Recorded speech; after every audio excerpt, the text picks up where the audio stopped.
ગુજરાત રાજ્યના આરોગ્યના કર્મચારીઓ એમપીએસડબલ્યુ અને એફએસડબલ્યુ પોતાની યોગ્ય માગણીઓને લઈને આંદોલન ઉપર છે તેમજ હડતાલ ઉપર છે।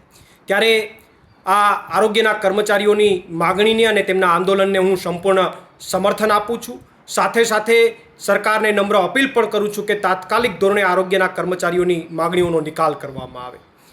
વધુમાં આ રાજ્યના આરોગ્ય મંત્રી ઋષિકેશભાઈ પટેલે એવું બયાન આપ્યું છે કે આરોગ્યના કર્મચારીઓએ વાતચીતના દોરને ટૂંકાવી અને હડતાલ કરી છે એ અયોગ્ય છે।